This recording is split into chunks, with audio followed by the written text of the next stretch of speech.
informative guests, and you get one of the most listened to Saturday morning streaming media political talk shows going today.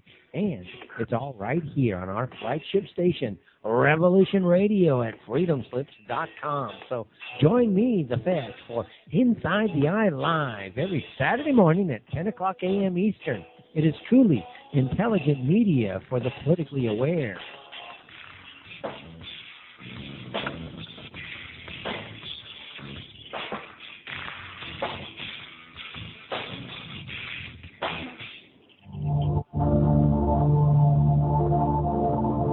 Welcome to Sacred Matrix, a divine paradigm of love and universal consciousness, with your hosts, Janet Kira Lessin and Dr. Sasha Lessin. Together, we transform the world. And now, here are your hosts, Janet Kira and Dr. Sasha Lessin.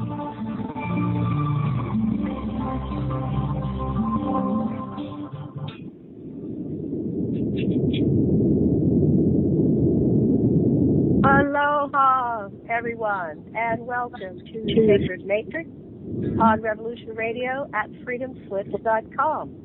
I am your host, Janet Kira Lessin, with my co-host, Dr. Sasha Lessin, and today we have a special guest, Gordon James Giannotto, and I think Janet Stanley, his wife, may be joining us. I didn't hear her voice before we pulled the show in, but hopefully she's there.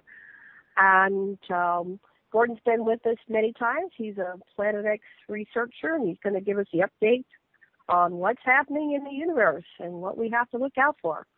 Dr. Lessin, would you like to say something before we bring Gordon and maybe Janet on to the show? Well, just we hung out with Gordon and Janet at the UFO conference in Fountain Hills in Arizona. We had a great time. Learned a lot, not just about ETs, but about Maine and about what it's like to be up there and live the way Gordon and Janet do. And I'm really looking forward to hearing what your messages from the Zetas are today. Hi, Gordon. Welcome to the show. Yeah, thank you very much. I got to say, she's with me, but she's outside right now covering the 2 cords of cut-split and delivered firewood we just got with a tarp because the wet snow just started again. Oh, my goodness. You know, Janet and I had such fun meeting both of you, Sasha and Janet, at the conference that was really made it a big part of why it was so meaningful to be there was to meet you two. So thank you so much for being so kind and nice. Thank you. I've been wanting to meet you for years now, and all of a sudden there you were. And I was so shocked. I didn't know you were coming. And I go, oh, my goodness, it's Gordon. So yeah, well, I didn't know I didn't know I was coming, but we were afraid that we wouldn't get excavated out just before we were going to leave, so we had to leave the house a few days early and stay at a Super 8 motel of all places, and in Bangor, Maine, and bring the cats to the vet. And sure enough, just before we would have left, there was a big snowstorm, and it drifted over, and we would have had to wait to be excavated. We would never have gotten the cats to the vet. We wouldn't have been able to leave. It would have been awful. But then, our flight to LaGuardia was canceled because of snow in LaGuardia, New York. But so altogether, with the stays at the Super 8 motel. And then we got back at midnight on Sunday night from the conference, and there had been snow, and we didn't know if we should take a chance to drive up to our house on the mountain. And we decided to wait till Monday. And when we got the cats and came up here, the road was almost drifted closed, a third of a mile from our house. It was up to on both sides of the car, brushing the car up to the middle of the windows. Wow. Level of the snow, and Janet just powered her way through it with her Toyota Highlander with the big knobby tires on it and the studs. So we got home. Then we were snowed in. We had to be excavated out. But then my tractor came back from repair, and then I've been able to excavate myself out now. But my tractor. So. Is this normal? Is this normal weather for? No, nothing is normal. No. When we that's when what we we're left touch on here. Yeah, when we left to go to Phoenix, there was 8.5 feet of snow on the ground, and while we were gone for 10 days, we got 3 more feet of snow, so we came back to 11.5 feet on the ground. Then we had a good, 10 inches more in 2 different storms that brought it over 12 feet, and now we're working on 13 feet of snow in 3.5 weeks. Amazing. Oh, but it is amazing. Water, that's all gonna. Is that going to cause flooding?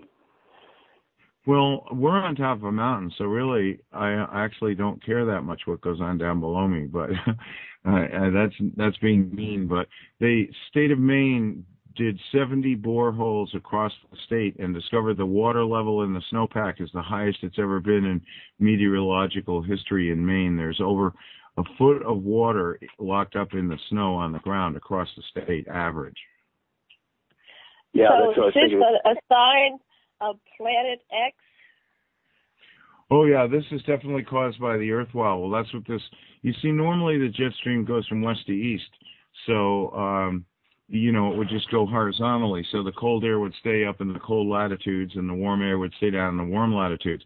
But because the earth is wobbling every day, and repeating the exact same pattern day after day, what it's doing is it's making this giant standing loop in the jet stream that brings the cold air all the way almost to Florida on the East Coast. And so that is caused by Planet X. But going through it has been just unreal. And I had to excavate my way to clear a spot for the firewood that we just got. And then I had to, Janet just came in from covering the firewood. So she'll get her chair over here and join us. Excellent. But, so, we had to excavate, and then we had to have the road sanded all the way to our dooryard, 1 mile, so that the truck, because the guy who delivers the firewood has a 2-wheel drive truck, which is inexplicable to me, but he does. And yeah, crazy. We see all these accidents. Why would he have a 2-wheel drive truck in snow country? That's crazy.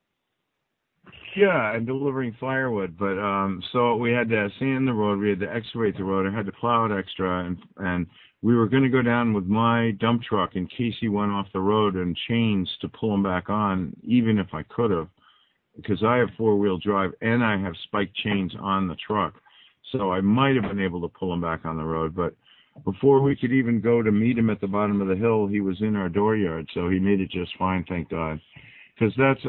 The other firewood, we don't even know how much we have left, but it's under a 10-foot drift, and it's like 6 or 8 feet of snow for about 50 feet around the pile.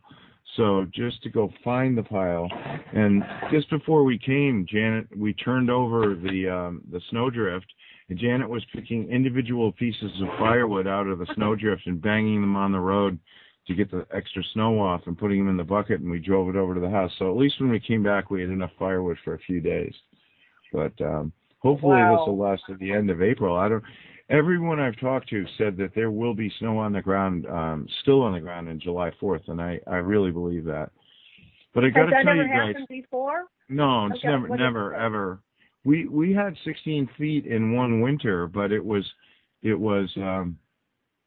would snow, melt a little, snow, melt a little.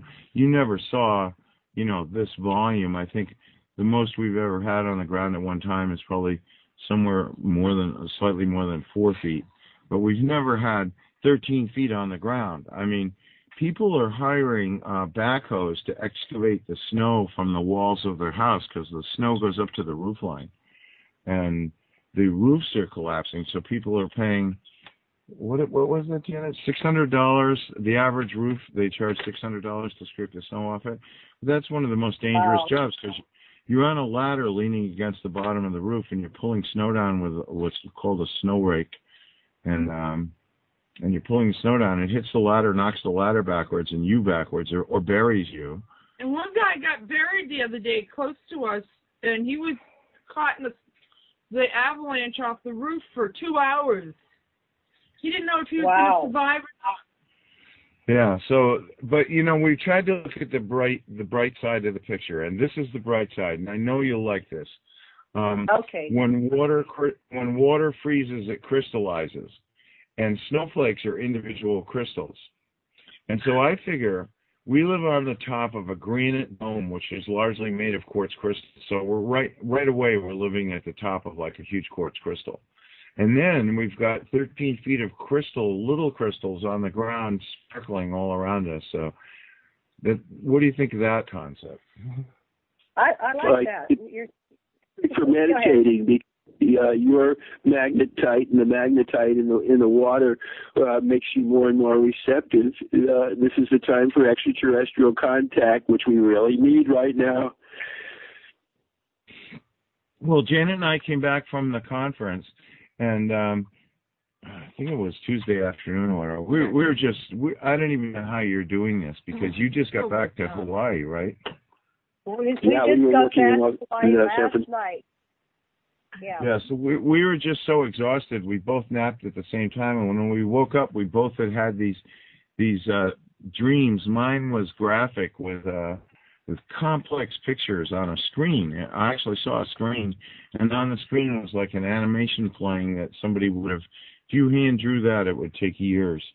And I felt like I was getting a download. And when Janet woke up, she said the same thing, right? Yeah, I felt my body was going through a shift, and I would see round circles all through my body, going through my body, all different colored circles. Orbs. Orbs, yeah, it was interesting. Orbs. Yeah. So it was like. Go ahead. Something changed while we were there. It's like it was so cool because, you know, to be surrounded by like-minded people who are all kind and interested in spirituality and extraterrestrials and the future and the meaning of life, to be surrounded with that was like a taste of like the fourth dimension, what it would be like to have all kinds of people around and just feel really free to be yourself, and people are accepting and you feel unconditional love. And you know, I don't know about where you live in Maui, because I've never been there, but around here, that isn't exactly the impression you would get from living here.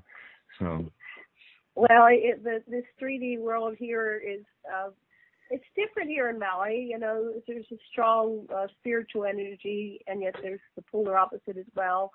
But it is much slower. It does seem to be more kinder in many ways. However, things are rough all over because of, you know, the Illuminati powers that be that cause hardship, and then we have a lot of theft and stuff like that, you know, which isn't really cool here.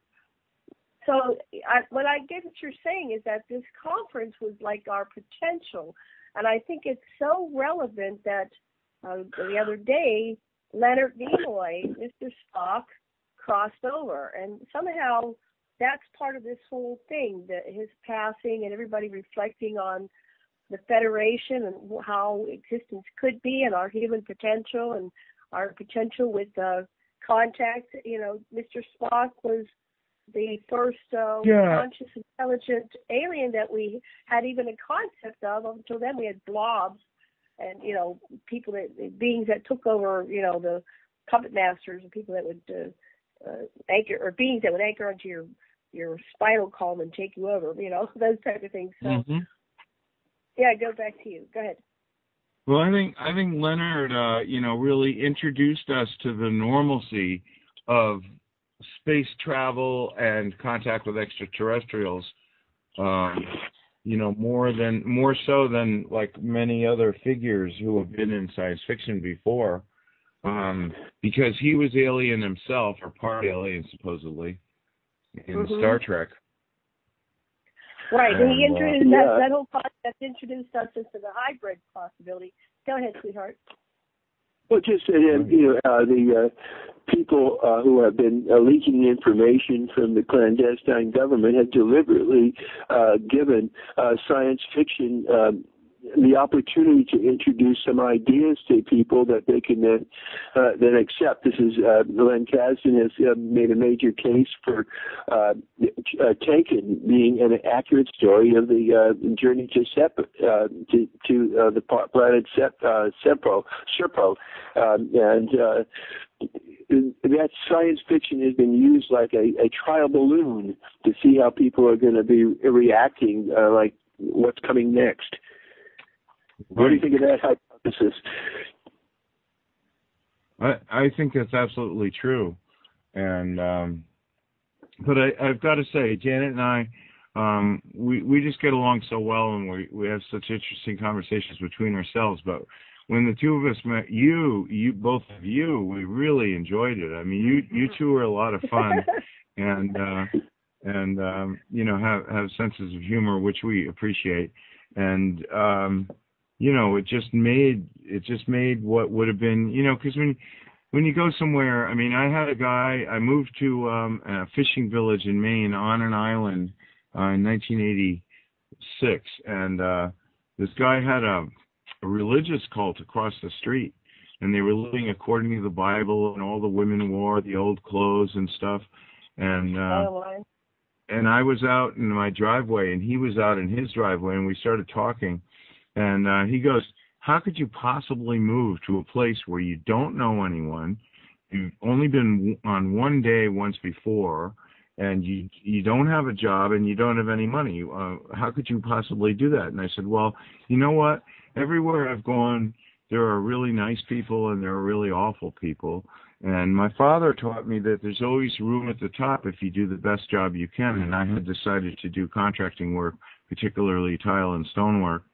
And so if you do the best job, of course everybody's going to want to hire you.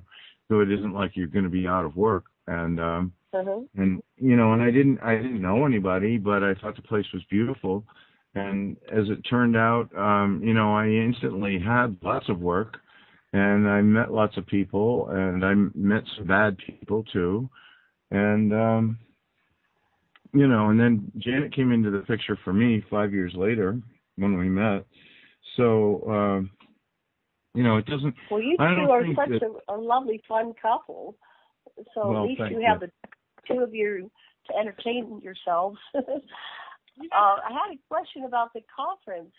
What did you like about it? What did you get out of it? Did you get any new insights or revelations? Well, well, first of all, there was the joy of meeting people who, as you said at the beginning, I've been on your show and Janet's been on your show before, so we know you that way. But to meet you in person was a real surprise and a pleasant one at that. And so that meant a lot. And there were a couple of people that we'd never met before that we knew of, who we met.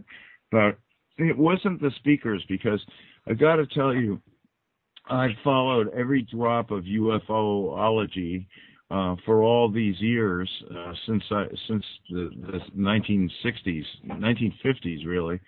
So there wasn't anything that any speaker that who I felt that had something that I really needed to learn. And of course, MUFON seemed to have a big influence there, and they're always looking for evidence of stuff, you know. And if you don't really have evidence, then they're not as interested in what you have to say. So I've been turned down a lot to speak at conferences because they say I have a spiritual viewpoint, and they're more interested in some incident where there's physical evidence. So I understand that. That didn't make me feel bad. But what I really liked was so many people came up to, we spoke, the first morning we were there, we spoke at the Experiencer session, and we never did go back because I wasn't really happy with the woman who was conducting it, because I thought she was trying to find people who said they were damaged by aliens and then make money off working with their post-traumatic stress. And I don't really believe in that myself, because everyone I've ever met that had anything to do with ETs, even if they said it was a bad experience, lo and behold, as the years went by, they became more intuitive, more psychic, more caring, more environmental, more interested in world affairs and the outcome of making the world a better place. And so they could complain all they wanted, but wouldn't you know, the effects were like so positive. It's like, how can you deny it? So that, you know, but as a result of speaking at the Experiencer session, people came up to both of us, and And then once people knew who I was, they go, I've heard you on the radio, and I just love you, and I never imagined I'd meet you, and I never get enough, and when are you going to be on the radio again, and all that kind of stuff. And they were telling Janet they loved what she had to say, and they loved her, and then they were thanking her because I was in a wheelchair because my legs really hurt. So I had my two crutches, and Janet was pushing me around. People were going up to Janet and saying, "Thank you for taking such good care of Gordon," which I will echo right now. Thank you for taking such good care of me, and I love you dearly, Janet. You're welcome. So, yeah. You are so cute. But the thing was the amazing people. I mean, we met so many interesting people who wanted to talk to us, and there are a lot of incidents. I mean, I could go on and on with what people told me, but one of the most interesting, and of course, this is funny because it gets back to evidence. This guy that lives in Gallup, New Mexico, has made a career out of finding out when saucers started going down in the Four Corners area of Utah, Arizona, Colorado, and New Mexico. And he traced it back to the first atomic bomb tests, and they were using radar over Los Alamos, and it caused a saucer to lose its navigation system and crash. So he somehow, after years and years of work at this, he finally discovered a list of 45 UFO crashes in New Mexico, and a list of their locations. And so he's been digging them up over the years. But he walked over to me. I've never seen him before. Didn't know his name, and introduced himself. His name was Chuck. And he sat down and he unclipped his briefcase and pulled out, honest to God, a real piece of a flying saucer. And he just dug it up 2 weeks ago in Gallup, outside Gallup, New Mexico. And it was aluminum honeycomb about 2 inches thick. It was about 10 inches long and maybe 8 inches wide. And each part of the honeycomb was a hex cell, like a bee would make, for honey. It was hexagonal, and there were at opposite corners there was a wire. Just in those have 6 corners, so they only had 2 wires opposite each other going the length, and each wire that went the length came up to a wire on the cap. And there was no cap, but there was this wire that was straight with 4 loops in it, connecting the wire from one side to the wire to the other side, on the top and the bottom. And the bottom had moss on it, and he said they've checked and it's no moss that grows in the United States. And I was thinking, yeah, well, there's so much stuff science doesn't know. It could be that they just never discovered that variation yet. But, I mean, if you dig it up in Gallup, New Mexico, and it has moss on it, and you have to conclude the moss grew there. But anyway, the piece, he hands it to me, and I said, can I take pictures of it? And he says, sure. So I took pictures of it, and it weighed less than a postage stamp. Now, let me repeat this. It was aluminum, 2 inches thick, 10 inches long, and 8 inches wide, and I've picked up postage stamps that weighed more than that. Oh, wow. Okay. So, well, I've seen that material before at a previous conference. I think it sounds like what you're describing. So people are finding pieces of these crashes if they know where to look. Yeah, because the military rushes in, cleans up the site, and they think they take everything. But people like him are going over and over and over again at these individual sites, figuring that they must have left something behind, and sure enough, they usually did. Mm-hmm. So that was really interesting. And then Colonel Donald Ware. He's wonderful. my friend John sat him down next to me, and we fell in love with her instantly. And he's in his 80s, so he's 20 years older than I am, and I'm no spring chicken. No spring chicken. Yeah. So, but anyway, he and I were getting along great with people, and there was some guy came over to us. And he said, I'm scared to death that selfish extraterrestrials are taking objects out of the Kuiper Belt, which is like asteroids and comets, and hurling them at the Earth to destroy everything. And, we both are just flabbergasted. And we said, this is never going to happen. He's spending all of his time. I said, what a waste of your life that you spend all your time worrying that something's going to come smashing into the earth and kill us all, you know, and it's like he's fixated on it. And I said, fear is forgetting everything's all right. And I tell benevolent ETs are never going to let that happen, because there's something much bigger than an apocalyptic explosion going on right now, with the earth about to graduate into a higher dimension. And, you know, there's a certain percentage of the population that can't be held back. They deserve to live at a higher level. And all this, the selfishness and the selfish people running around trying to interfere with goodness, they're all going to have to go somewhere else, but they can't stay here unless they turn to light and love. And I guess most of them aren't planning on going somewhere else or turning to light and love. They're thinking that they can just keep playing their selfish games here, but they don't realize their days are numbered. So. Well, will they take them to like? Okay, Janet. Then I'll ask my question. What were you going to say, Janet? Go ahead. Well, when I got out of the conference, the biggest thing that I really liked is the like-minded people, but also it was almost a telepathic communication where there wasn't any, you know how sometimes you see people in restaurants and stuff and they look at you and you know it's a game playing, you know well, I didn't feel that there with most people. And it was natural, it was like everything we've talked about, and it was taking place there. And I loved it. I think there's something about those conferences. It's not necessarily the presenters. It's something that happens to all of us that gather, especially this event. I just see this energy comes out of all of us at a much higher level, which is the potential where we're going.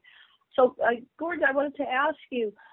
Wait. I want to know what happened, whether this fellow's anxiety was alleviated after you gave him this positive reframing. What did you say? I didn't hear that. I didn't understand it. We can't hear what you said.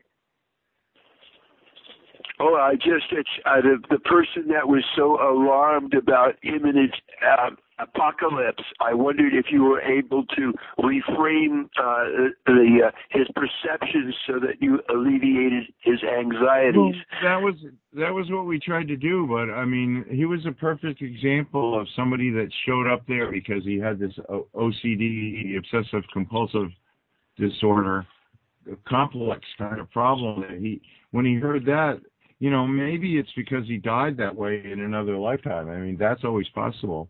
You know, if you've lived 1,000 lifetimes, then you must have died 1,000 different times. So maybe one of them was where he's standing there and a meteor came out of the sky and hit him, and that was that, you know. Yeah. So I'm not saying that his fear was baseless. I just, you know, you don't really ever know if that's what happened in a previous lifetime. But to be fixated on that, and Donald Ware and I both told him stuff, but using completely different words, but saying basically the same thing, which is that's never going to happen.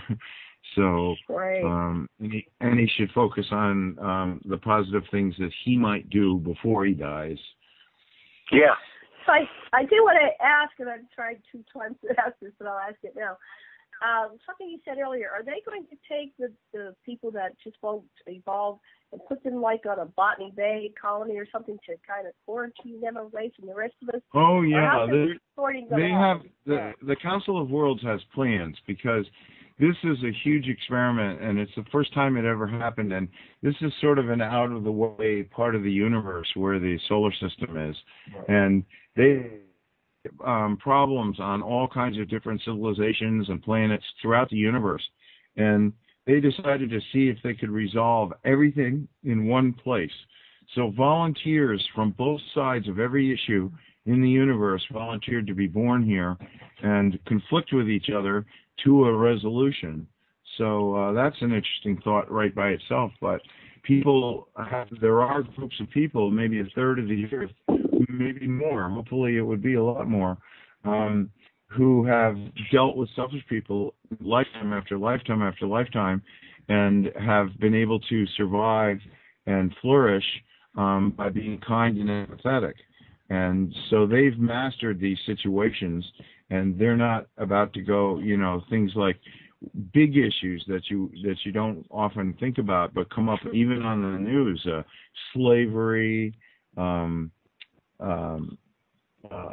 abuse of spouses, male mistreatment of women, misogyny, all kinds of different issues are going on. Racial hatred, the exclusion, announcing that you're the chosen race. The other people always love it when some group announces themselves as the chosen race. So, I mean, that leaves everybody else out, doesn't it? So, there are all these issues, and they all got resolved. In other words, there are people, even though it might not be obvious, there are people on Earth who have resolved all these issues. There's no situation that could fool them. They would know the right thing to do out of love and acceptance at every opportunity. So those people need to be able to graduate to the next level. And the way to do that is the whole Earth, for the first time ever, is going to become a fourth-dimensional planet after pole shift. But if everyone would start adopting the golden rule today, and we got up to 90% of the world lived by the golden rule, which is do unto others as you would have them do unto you, if 90% of the world, then the benevolent ETs would go, you know what, there's no reason to have any apocalypse at all. But what's going to happen with this increase in frequency is people on the third dimension who are selfish will not be able to function here. They'll be like moths flying to a candle. They're attracted to the candle. They fly right over to it, and then they get burned and they die. And so within a certain short amount of time, the selfish people would die out. The people that are like 99% selfish, they will go to a planet where everyone is selfish. And Nancy Lieder has called that a prison planet, where everyone is as or more selfish than you are. And if you choose selfishness, that's your destiny, is to live on that. And it could take several thousand lifetimes to get out of that situation, because on those planets, if you even show the smallest kindness to anybody, you're immediately executed, because it's survival of the fittest. So, but most people, 2/3 of the population, 2/3, are a mixture of selfish and unselfish, and those people are not ready to go to the fourth dimension. They can't graduate. They would not function in a totally unselfish world. So they would be reborn after death as sea creatures on watery planets where they would not have possessions to get in their way. Like if you look at whales and dolphins, and they say, well, dolphins can speak has 3 different ways of speaking and 3 different ways of listening, so they can listen or be part of 6 conversations simultaneously. And then you look at whales who live, they live a long time, not maybe 125 years, but they live a long time, and they're like the historians, because they don't have books, they don't have hands, they can't write something, they can't build something. So what are they actually doing? And what they're doing is they're advancing social development and history and knowingness.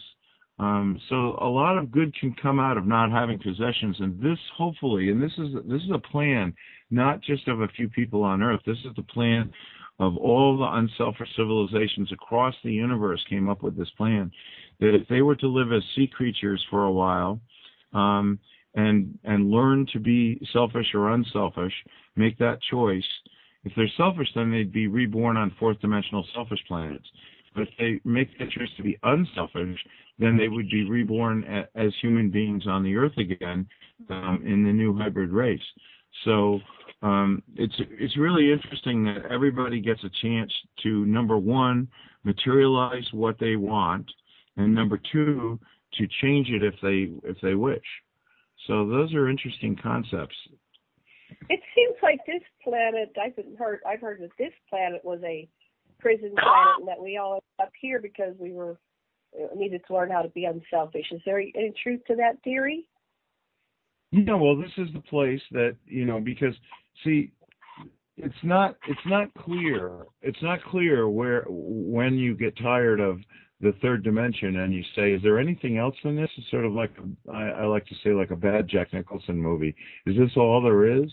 And then when you ask that question, because the average person lives 1,000 lifetimes, and it's like living in a soap opera that's been on TV for 1,000 years. each episode has got different people, different places, and different crises, but yet they're all sort of like part of some giant soap opera that keeps repeating itself. And finally you reach a point where you say, is this all there is? And then you realize right in front of your face is a secret door, and you open up the secret door, and there's the road you're on, and then there's a fork in the road.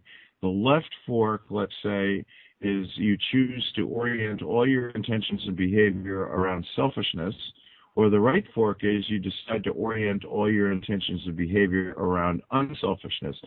That's what takes you to the next dimension up. The dimension after that, all is one. So guess which is the fast route to all is one is obviously choosing unselfishness. So when you do that, then all of a sudden your behaviors are no longer willy-nilly and impulsive and moment to moment and subject to other people. Instead, you're using your soul and your creator powers and your willpower to make sure that everything you do is caring and empathetic to the other person first. And so that's the one big thing. I can't really, people talk about becoming ascended masters, but you don't just walk around and go to a weekend seminar and become an ascended master. It's the proof is in the pudding and the doing of it. So if you really have that understanding of the next level up, then you need to demonstrate it with your activities and your behaviors and your intentions. It's like somebody giving money to a charity because it's a tax deduction versus giving money to the charity because they want to help the homeless or people with cystic fibrosis or whatever the illness is, whatever the charity is. So some people don't care what the charity is. They want the tax deduction. Well, that's not really a charitable intention. So that's what I mean by you've got the proof is in the doing. So, that's, and you've heard that too. There's some saying, I don't think I have it right, but something by their behavior you shall know them, or the the fruit of the tree or something. So. One practical kind of a thing to think about is that if you look at the separation between yourself and other people as just an ideological thing, and instead extend your empathy so that you say, you are me and I am you, and we are both together the same thing. And it's like the left arm and the right arm. Yes, you can differentiate your left arm and your right arm, but when you see them as part of the same system, then they cooperate, and you can get a bigger grasp on things, so to speak. Well, that's exactly true. I mean, it's so true, because you have to think, if you really expand your universe to, like, where did we come from and where are we going, you have to come to the conclusion, I think it's unavoidable, that we all came from the same place and we're going back to the same place. So as unique as I am from you and you are from me, we each have a unique contribution that we can to the universe that neither I can't make for you and you can't make for me. So there's some unique skill. You have an unusual mix of a sense of humor and abilities and interests that make you. And you can use that to create something that nobody else could possibly create. And so, I look at everybody, every human being, and actually every animal and every plant and even all the rocks and the minerals. I look at all of them as being able to souls who are looking to be appreciated and accepted. And I don't care what your differences are. I mean, most people, I think it's safe to say, would like to have food, shelter, a companion, something useful to do where they feel like they accomplished something, and friends and family. And, if you just get down to that level, then I think everyone in the world wants that. And people don't want war, and they don't want to have to be at war with somebody else if they didn't have to be. And so you look at these religions and other political issues where people are supposedly better than the other people, or I'm right and you're wrong. I had a friend, Dan, in the 1970s taught me that the most frequent argument people have is I always and you never, or I say I never and you always. But those are that's like the framework for just 90% of all the arguments that have ever happened in the world. And, you know, and it's so, and then another thing I like is where somebody says, well, you made me do it. No, you are an individual soul with creator abilities, and you do what you want to do, believe it or not. And to use the excuse that somebody else made you do it is like giving up your freedom, giving up your, you know, your right as a soul to create something unique. So, you know, these are all the issues that are being resolved on Earth right now. And there are people walking around, you know, they may not be able to express it in the same way that I am, but they're living it. You know, I've met people who every single thing they do is kind and caring, and they couldn't put it into words as a philosophy. They never studied it and then did it. They're just that way. And but these people do not deserve to be held back. They do not deserve to go through another 1,000 years of soap operas. For what? They're ready to graduate. Like Janet says, the bus is running. Are you going to be on it? So this is like, time is short. People should wake up and evaluate their own lives. And so, am I like happy when I step on somebody else? It's interesting when you're feeling. Oh, go ahead. Huh? Sorry, I was talking at the same time. Go ahead. You first. When you're feeling separate from someone and you're arguing or something like that, we have an exercise where you look deeply into someone's eyes and you breathe together at the same time, and then you do alternate breathing where one of you exhales while the other inhales. Keep looking in the left eye, and you say to yourself, deep inside the consciousness of that left eye of the other person is the same consciousness that runs through me. And when you reach that point, you realize that you are the other person, that you share consciousness, that the separation between you is an illusion. And we call it trespasso. It's just a really great way for you to realize that you are the apparent other, and he or she is also you. Right, and some people use arguments as a prelude to war, you know, like, I hate you, I don't like you or the horse you rode in on, and now I'm going to kill you. So,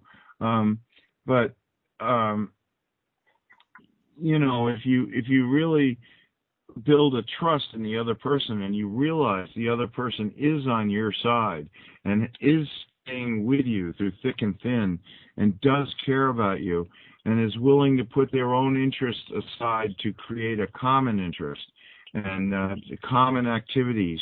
So each one of us could live an entirely separate life, but if we're going to have a partner, then we need to be able to understand how to do that.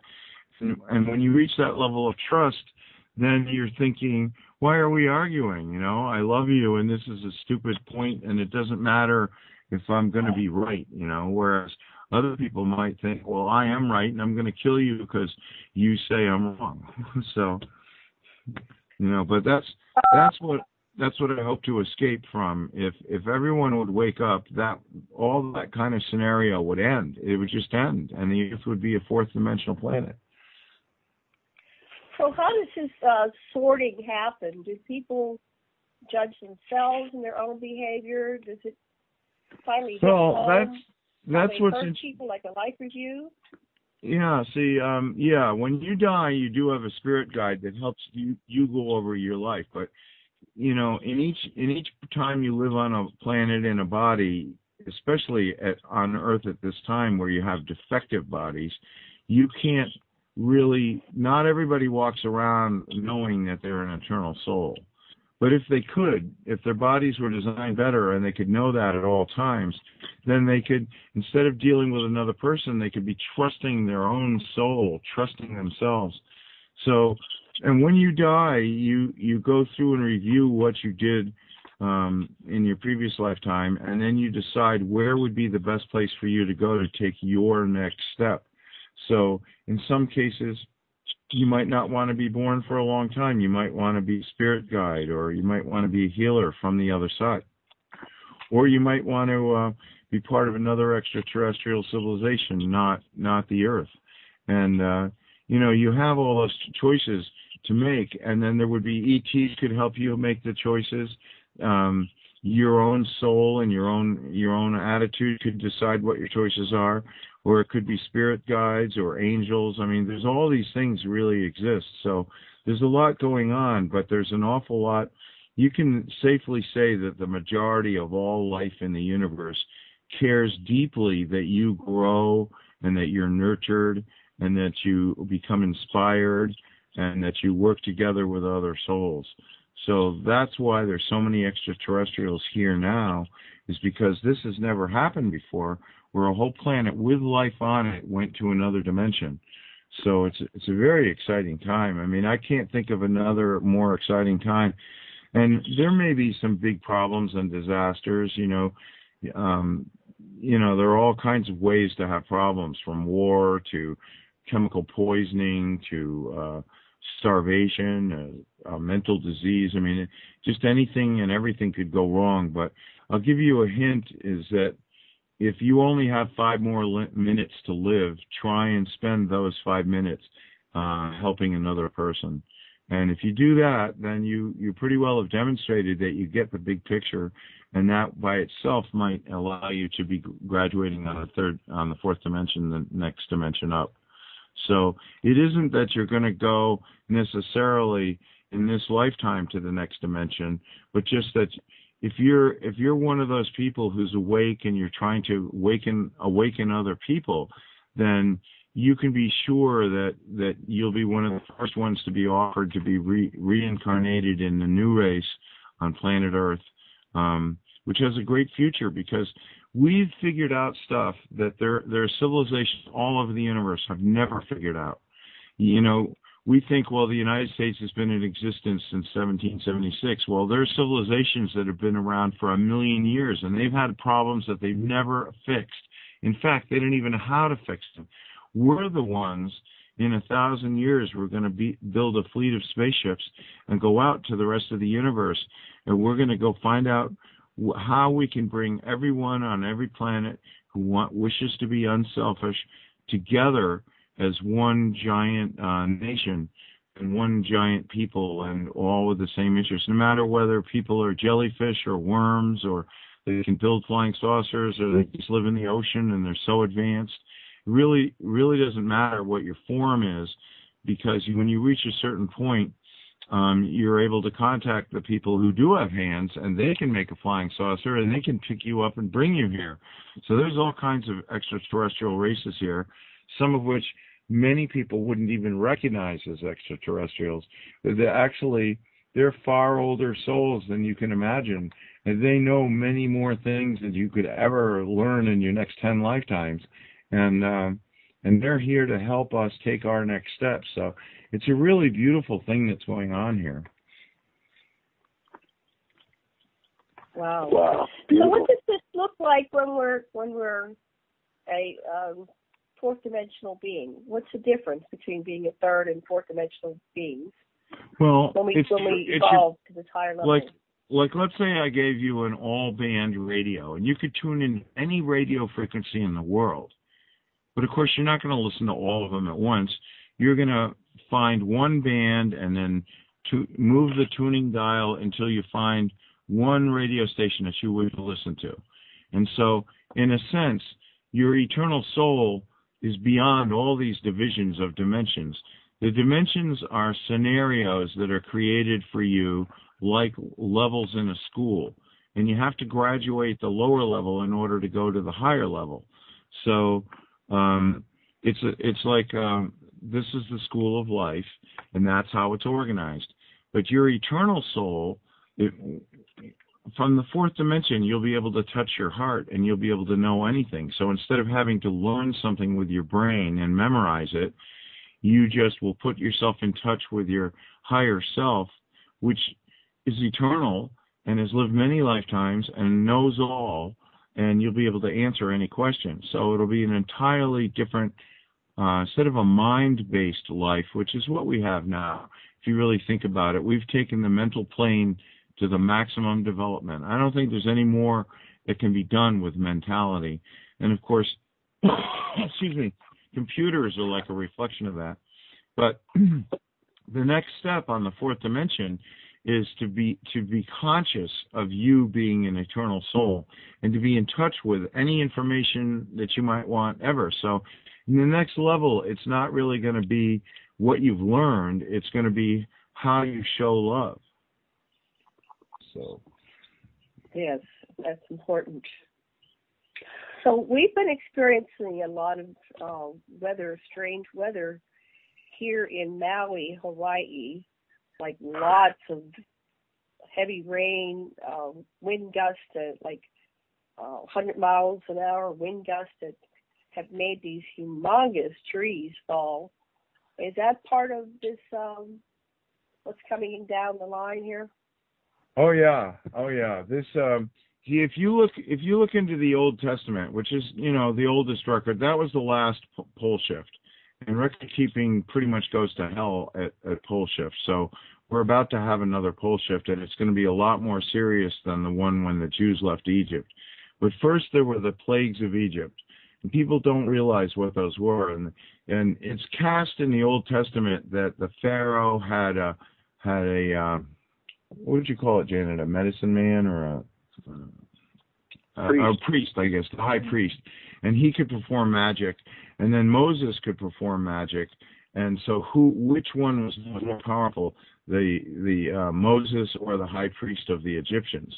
But that's completely twisting it way beyond what it really was, which was Planet X was coming close, causing Earth wobble.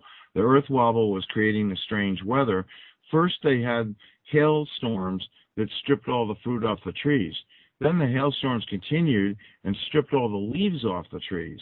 Then the tail of Planet X with its iron oxide made the Nile River run blood red. And, of course, that's their only source of water in Egypt is the Nile River. So when it was like sucking on a rusty pipe, all of a sudden you couldn't drink that either. So that was at the point that the Hebrews asked the Egyptians, can we leave? And they said yes. And they didn't want them to leave. And the other thing is, like the religious ceremony and holiday, the Passover, the firstborn child of the Egyptians and the Jews was historically and culturally obligated to sleep on a bed near the front door on the first floor. But everyone else in the family slept upstairs. Well, when you have the plates moving around, you have releases of methane. The Earth is quite old. There's huge methane deposits in the bottoms of the oceans and in all the crust of the Earth. So when the Earth cracks and the plates move, methane is released, and it's heavier than air, so it's very low to the ground. So the evil extraterrestrial God, Jehovah, told the Jews, close your doors that night. And, of course, they also painted something on there that said, oh, pass us by, death pass us by. And so when the methane was released in Cairo, all the firstborn Egyptians died because their front door was open because Egypt is hot, and the firstborn son would always be sleeping on the bed near the door. So they suffocated from the methane, the lack of oxygen. And the Jews, because they had their door closed, didn't have, I'm sure they had some deaths, but they didn't have the number that the Egyptians had. So it was very strange, and they said, well, God killed the firstborn son of the Egyptians, therefore you have to let the Jews go. But you see how this stuff gets twisted. That's actually normal events. So what we have now is that the Planet X is laying on its side with the North Pole of Planet X pointed at the Earth. And that is causing, because its magnetic field is 23 times stronger than Earth's. So when its North Pole points at our equator, it's actually roiling, R-O-I-L-I-N-G, roiling the magma in the core and bringing it to the surface and circulating it more, whereas it would have been stratified. Now it's all swirling up. And what that does is that's warming the ground and the ocean bottom. So the oceans have actually increased in temperature 1 degree, and that makes for bigger storms. Global warming is a lie to cover up Planet X. Like, oh, fossil fuels. But you can see, like this February that just ended yesterday is the coldest February, I think, on record in U.S. history. So it's not like the air is getting warmer. but they changed it from global warming to climate change, which is more accurate, but it isn't because of fossil fuels or CO2 creation. What it is from Planet X. But in the center of the Atlantic Ocean is the Mid-Atlantic Ridge, and there's a line of mountains that goes from Iceland to Antarctica. And it has a crack right down the middle where lava and magma wells upward and is pushing the sides of the Atlantic Ocean further apart. And that's like a huge iron bar. You can't see it because when you go across the ocean, you think, well, the ocean must be getting deeper, deeper, deeper. And now I'm heading towards the other shore, so it's getting shallower, shallower, shallower. You don't realize that in the middle of the Atlantic, there are these tops of these mountains that come almost to the surface. I mean, you can't see them, and you don't really know they're there. But if you had a compass, a magnetic compass, you would notice that it was different there. And so. Oh. Okay, well, I'll continue about Earth. Okay. Thank you. We're back to 5.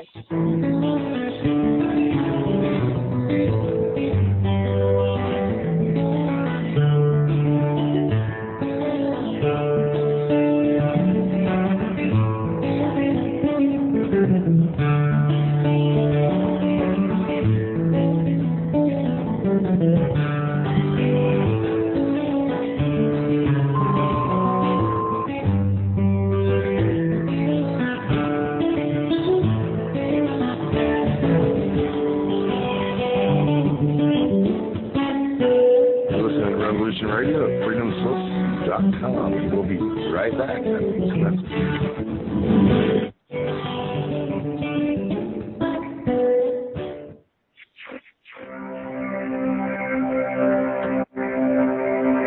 Oscar Freeze, that's your cerebral cortex looking for an answer it doesn't have.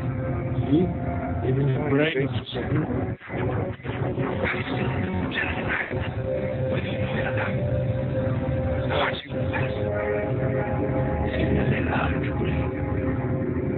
The neurobiological system is telling it to run.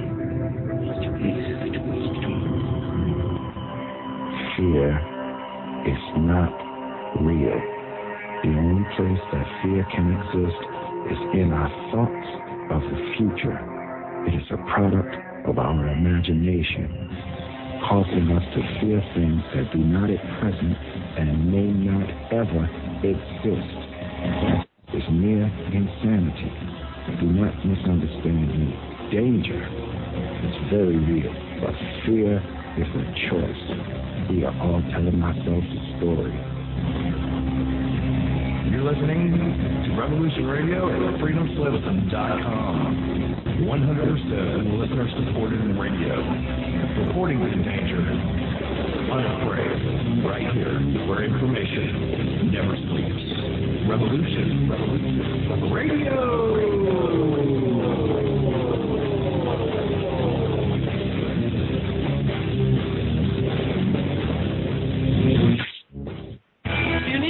At 12 noon Eastern on Studio A to hear Tammy Adams share her knowledge of an unknown realm on Talking with Your Angel.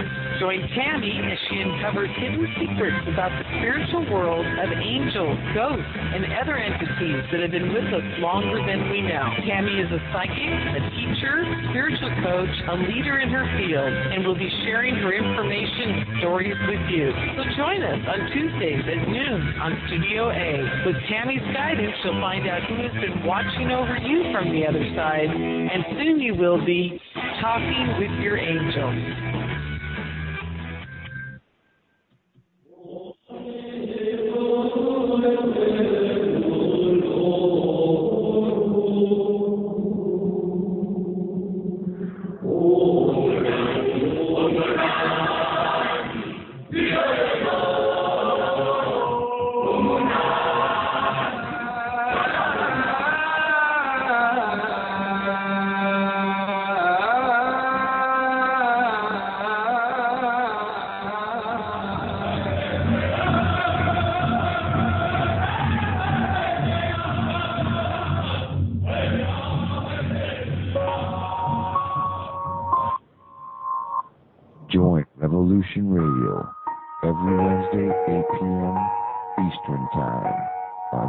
will be for Momentary Zen with host Zen Garcia at freedomslip.com, the People Station.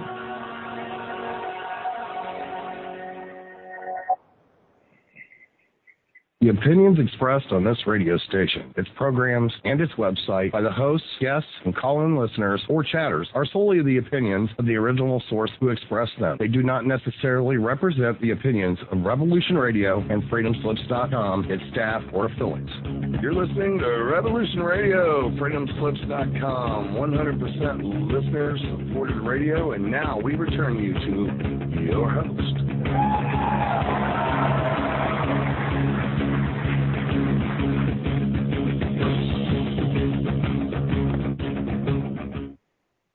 Aloha, everyone, and welcome back to Sacred Matrix on Revolution Radio at freedomslips.com.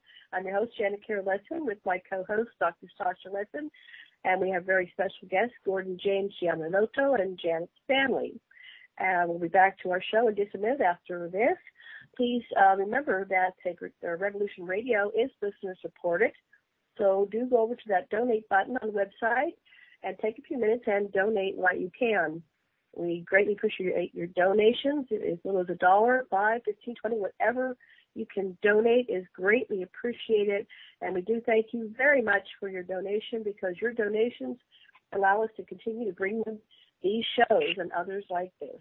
So thank you very much for joining us today. Dr. Lesson, are you back? Yes, I'm back. There's a couple of things that I'm really hoping to hear from our guests before we finish, which is about what the Zetas have to tell us and about what you know about the alien human breeding programs. All right, and where did we leave off, Gordon? There was something. Well, I was describing why I was beginning to describe. And I try and include that because people have trouble understanding this, but I try and include that when I speak about Planet X, because that's what's going on. That's how you know it's happening, and it's the Earth wobble. But I've got to say, I record all my shows myself, and I listen to them, and I go, when the hell did I say that? So I wanted to repeat that this is Sunday, March 1st, 2015, and we're on the Janet Lesson and Dr. Sasha Lesson show called the Sacred Matrix on Revolution Radio. Did I get that right, Janet? That's great. Okay, so because I'll be listening, and I'll go, when the hell did I say that? My goodness. When did I say that? Right. But no, I don't have this thing muted. So anyway, the Planet X is laying on its side about 30 million miles from Earth, with its north pole pointed right at our equator. And the Earth is turning to the east, of course, one revolution per day. That's what a day is by definition, is one revolution of the Earth. So as Sun, and Planet X is next to the Sun. It's not in line with the Earth to the Sun, but if you drew a line from the center of the Earth to the center of the Sun, it's off to the right. So it's outside the edge of the Sun. So it's not silhouetted against the Sun. It's like if you take a picture of the Sun, and I urge all the listeners to do this, take your digital camera, don't look through the lens, just point it at the Sun and take a picture, and look at that picture, and you will see all this brightness around the Sun. It's not like a picture, because we didn't have digital cameras 100 years ago, so you can't compare it to 100 years ago. But I can tell you, just since digital cameras have come out, the Sun does not look the same. What it's got is this bright glowing caterpillar on the right side of the Sun. It looks like it's almost attached to the surface, and you wouldn't know that that caterpillar is 2/3 of the way from the Earth to the Sun. So it's 60+ million miles from the Sun, and it's 30+ million miles from the Earth. But it's almost in a straight line, but not quite. And so, anyway, when the Sun rises, Planet X is right there because it's next to the Sun. So as the Sun rises over the Atlantic Ocean, the iron bar that goes down the middle of it from Iceland to Antarctica is attracted to the North Pole of Planet X, because magnetic North Poles attract metal, iron. So it pulls the Earth down, and the Sun at sunrise, it starts pulling the ice land down towards the sun. Normally, the North Pole is up, and the sun's North Pole is up, and all the planets' poles are up. But there's Planet X 30 million miles away, laying on its side with its North Pole pointed at us. So as the Atlantic Ocean faces the sun and sunrise over the Atlantic starts, the magnetic pole of Planet X pulls Iceland down. So the sun spends the whole day trying to heat the North Atlantic. And then as sun sets over the Atlantic, like I'm on the west coast of the Atlantic, I'm here on the coast of Maine. So as the sun sets over the Atlantic, it's released. And it goes back to the other primary interaction with the North Pole, which is the North Pole of planet Earth and the North Pole of planet X reject each other. But planet X is 29,000 miles in diameter, so it's not going to move. The smaller object, Earth, is going to move. So it pushes the North Pole back. So by the time the sun rises over the Pacific, the sun is actually below the equator, heating Southeast Asia nonstop. And that is why there was only one Atlantic hurricane this last season, this last year. There was only one Atlantic hurricane, and there were a total of 81 Indian Ocean and South Pacific typhoons and cyclones, which are basically hurricanes on the other side of the world. So that's why that huge disparity, 81 to 1. Normally there should be the same number of hurricanes in the Atlantic as there are typhoons in the Indian Ocean as there are cyclones in the Pacific. But this year it was 81 to 1. So that's wow. This is one indication of this Earth wobble that repeats every day. And see, if it was just an erratic, random thing, and it wasn't because the iron bar that goes down the Atlantic faces Planet X, if it weren't for that, then it would just be a randomness to it. But this is why you get this polar vortex coming down from the Arctic Circle all the way to Florida practically every day this winter. So, that's why not only is it so snowy, but it's also cold. So the cold brings the snow. But it's a pattern that keeps relating. And then you've got the West Coast. You've got this huge drought. You're not getting any snow. They hardly get any rain. And if they do, it comes all at once and washes away. What they really need is long periods of gentle rain soaking into the soil. But by now, the soil is so dried out, it's hydrophobic. So when rain falls on it, it just runs off. If God could just put a little of Dawn detergent into the rainfall, then it would soak in everywhere, but it would lose its surface tension and soak in. So that's one thing that's going on that everyone has to deal with, and that includes, you see, you have this series of storms being formed over the warm water in the Pacific, and what are they doing? They're moving right towards Hawaii. So you've had some unusual weather. I agree. I mean, I'm not familiar with all the details, but I know you. Well, everybody in the world's had some unusual weather.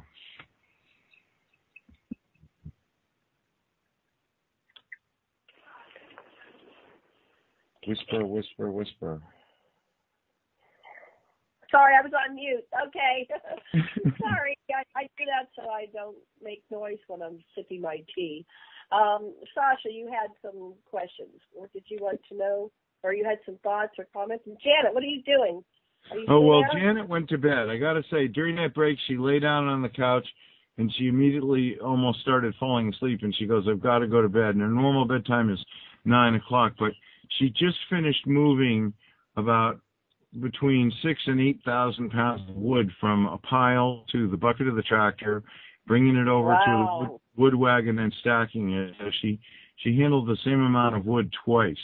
And I'd say the weight was somewhere between 6,000 and 8,000 pounds. So she's bushed, and now it's snowing outside. So she's going to be ready to go. Woman. She's going to be ready to go plowing with me at 6 in the morning. Oh my goodness! Wow. She's my co-pilot. Sasha, you there? She is. Yeah, we had the same thing here. My diversion dam from the river gave out, and so I had to. First thing I had to come back and restore my water stream, and dealing with the environment just like you are, except ours is the wet one versus the snow one. Right. And a giant tree fell in the ditch, and it all this dirt, like a truck, some truckload of dirt is going into our ditch, and we have to get it out. And it's just been a disaster. I've been here 18 years. I've never seen any winter like this so far. So I know there's something going on. Yeah, well, that's the thing. The wobble's becoming so extreme. But there's some other interesting things that are going on. One is about to happen next Friday, which I'll get to in a minute, and it doesn't necessarily involve Planet X directly, but sort of indirectly. The other is that I've told people that gravity pushes, it doesn't pull, and that when Planet X came into the solar system going clockwise, the Earth, Venus, and the dark twin of Earth were going counterclockwise. They all stopped. So Planet X is in the same plane of the ecliptic as the other planets, but it's trying to go clockwise, and the other planets are trying to go counterclockwise, including us. So the Earth stopped in its orbit. Well, when I tell people that, especially those that don't have any good power of visualization, or maybe those who don't understand astronomy or things like that, it's hard to picture, like, how would you know that the Earth was stopped in its orbit? It doesn't seem like it's stopped in its orbit. It seems like we have winter, summer, spring, and fall. So where's the proof? Well, recently it came out that there is proof. It's interesting. And what it is that astronomers have spent years, 100 years, calculating the trajectories of comets and major asteroids. And they printed out tables, which were quite accurate, by the way, printed out tables that listed when you could see a certain comet from Earth, or when a certain asteroid would make a close pass, or whether maybe it would go between the Earth and the Moon. And they had lists of these things, and they were all accurate. Nobody's questioning that. But when Planet X came around the face of the sun in December of 2003 and stopped the Earth in its orbit, every single one of those tables and lists is wrong. Every single one of them. Because the Earth is not where the scientists had expected it to be when the comets would be coming by. So these comets that they said, I'm making this up just to give an example. Let's say that they say that there's a big visible comet that's going to come by on March 2nd, 2015, which is tomorrow. Let's say that. And there it is in the list, printed before December 2003, and all of a sudden it shows up 6 months early. It showed up last, October, or it shows up next August. Then, gee, how come NASA, in all their calculations, all these astronomers, how come they were all wrong? Well, that's why they were wrong. So now NASA is scrambling to identify all of these objects and where they are and when they might come by, because it wouldn't be very impressive for NASA if all of a sudden you go out and there's a spectacular comet in the sky and they hadn't told you that it was coming or that you'd see it. Right. So this there would be great big waves if the Earth stopped too. No, we're not. We're still turning, but we're not moving forward in our orbit. Oh, we're still spinning the same as before. Yes, but we're not moving forward in our orbit. So what pole shift is that gradually Planet X is going to move a little bit closer to the Earth, and then it's going to stand up so its north pole is pointed up. And when it does that, and you can experiment on your own dining room table with magnets, you'll see that if you have two magnets laying on the table and their north pole is both pointed in the same direction, that if they move close enough, then the magnets themselves will come even closer together. So that's what's going to happen. When Planet X decides to stand up so its north pole is pointing up, at that point, it's going to move closer to the Earth, but it's also going to pull the Earth closer to it, not from gravity, because gravity pushes, but from the magnetic pole alignment, the parallel arrangement of the two north poles and the two south poles. And that's going to bring us closer to the sun. So in the days before pole shift, even a place like Chicago might have 130-degree daily temperature for about a week. So that's one thing that's going to happen. And then as it comes closer, it's going to lay back on its side and grab the mid-Atlantic ridge. So the core of the Earth is still going to be turning. Nothing is going to change that. And the North Pole will still be pointing upward. But with Planet X close enough, 14 million miles away, it will be as large as the full moon.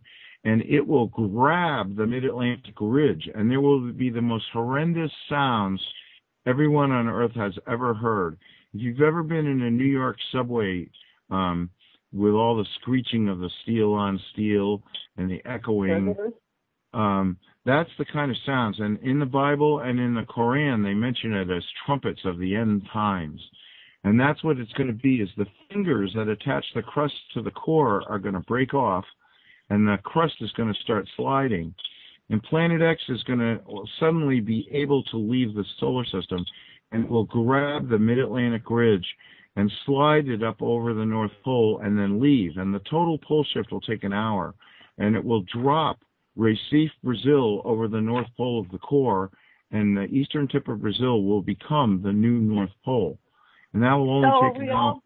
Are we all going to die? What's going to happen with this? Are we going to get beamed up? Or what's going to happen with all this stuff starts flipping? When that happens, the Atlantic will have 3 days of daylight, and the Pacific will have 3 days of darkness. So in the Bible, it mentions 3 days of darkness. It doesn't say where on the Earth it'll be, because obviously the sun isn't going away. It'll still be shining at the Earth. But if the crust isn't turning with the core, then, of course, some parts are going to have 3 days of light, and that's the Atlantic Ocean, and some parts, namely the Pacific Ocean, are going to have 3 days of darkness. And there'll be these awful sounds leading up to it. What's going to happen during that rotation stoppage of the crust is that people don't realize the level of the oceans. The water is gathered around the equator. So if you went from Antarctica to the Arctic in a boat, and I asked you, how was the level of the water, which might seem like a silly question. I said, how is the level of the water? You'd say, well, it was level. Everywhere we went, it was level, and in our boat, we were floating on it. You would not know that at the equators, the oceans are 600 feet deeper than they are at the poles, and that's because of the spin of the Earth. So when those 3 days of darkness come, the crust is going to stop turning, and when it stops turning, all the water, 600 feet around the equator, all the way around the world, is going to head towards the poles to balance the ocean level. Because after all, if it's not turning, there's no equator, there's nothing for it to gather around. So it's going to head back to the poles. Then, when pole shift occurs, and there's a new equator that goes from Alaska to Hawaii, and the Earth starts turning again, because now Planet X is gone, the core is turning, the crust will start turning with the core again. And so you'll have this new North Pole. And when that happens, all the water is going to rush to the new equator. So just that alone is going to take 600 feet of water away from the present equator, put it towards the poles. Then it's going to go from the poles to the new equator. And then there's going to be sloshing, because if you've ever taken a big rubber pan of water and lifted one corner, you see the wave goes to one end and then back. So there'll be sloshing for a few days. But then all the ice in the world will be in the wrong location. So once the water finds its new level, then, which on the shore of Alaska, with the equator going right through it, the shore of Alaska, the water is going to be just 600 feet deeper from that. Then all the ice in the world is going to be in the wrong place, and it's going to start to melt. So every tide is going to be 6 inches deeper than the one before it, when there's 2 tides a day. So the ocean is going to rise 1 foot a day for 700 days until all the ice in the world is melted, and then the oceans will be 700 feet deeper. But on the coast of Alaska, if you have a little house on an island in Alaska right now, not only is that going to be the new equator with 600 feet of more water than it has now, but then you're going to have another 700 feet of melted ice on top of that. So you can see that there are some places in the world that is not a good idea to be living. Right. So how many people do you think might die during this whole thing? Well, if nothing were to change, like if nobody said run for the hills and save your life, stop your job, stop making payments, pack the car, and head out, and we'll help you get there. And when you get there, we'll give you survival supplies. If they did that, then it would be a lot less. But it is estimated that 60% of the Earth's population would die in pole shift. Another 10% would die after that from disease. Another 10% on top of that from mental disorders. I mean, just shock, absolute shock, and they would be, useless for anything. And then 10% from crime. So they're estimating that of every 10 people on Earth, that 9 of them will die. But before I sound like Dr. Doom, I mean, look, you're living a life now. You could die at any time. You could get run over by a bus tomorrow. So the question isn't, are you on a planet? Were you born here? Are you living here? And are you going to die here? That's not the question. The issue is, have you learned anything?